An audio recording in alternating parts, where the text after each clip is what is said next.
Hello guys, ako nga pala si Jeff and I teach, I travel, and I share my experience as a university lecturer here in Thailand. Kung mahilig ka mag-travel, sa adventure at hiking, para sa iyo ang video na to. So samahan mo ako na maglakbay at gumala. Grabe, 5 years na ako dito sa Thailand pero ngayon ko lang napuntahan ang sobrang lapit at sobrang gandang rice terraces na ito dito sa Chiang Rai, Thailand. At malapit lang ito sa university namin. Tara, samahan niyo ako sa rice terraces ng Ban Ly Khai dito sa Chiang Rai.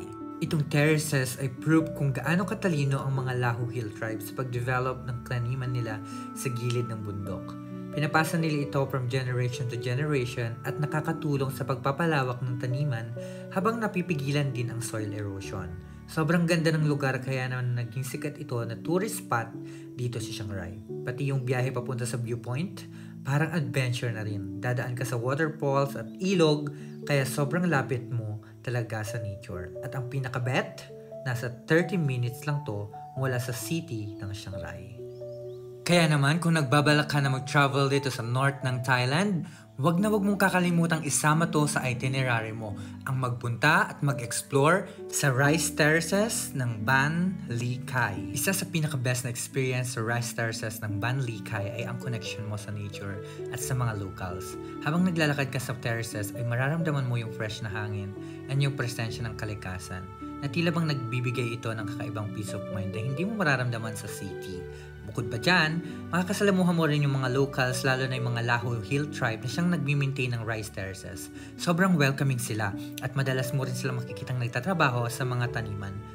Kung sinuswerte ka naman, ay pwede kang makipag-usap sa kanila kung marunong kang mag-Thai and matutunan yung mga kwento ng mga culture and tradition nila.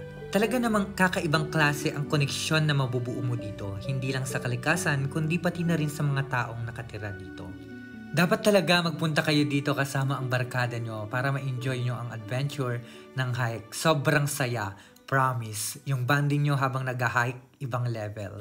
Isa sa hindi ko makakalimutan dito ay yung habulin kami ng bakang to. And sobrang nakakatakot and sobrang thrilling siya guys. Pero worth it ang saya. Kakaibang connection ang mabubuo nyo. Lalo na pagdating sa mga challenging na part, sulit na sulit ang pagod pagdating nyo sa tuktok. And by the way, this is my colleague, Hedwig. She's the one who planned the trip. So thank you so much for watching and see you on my next adventure. Bye!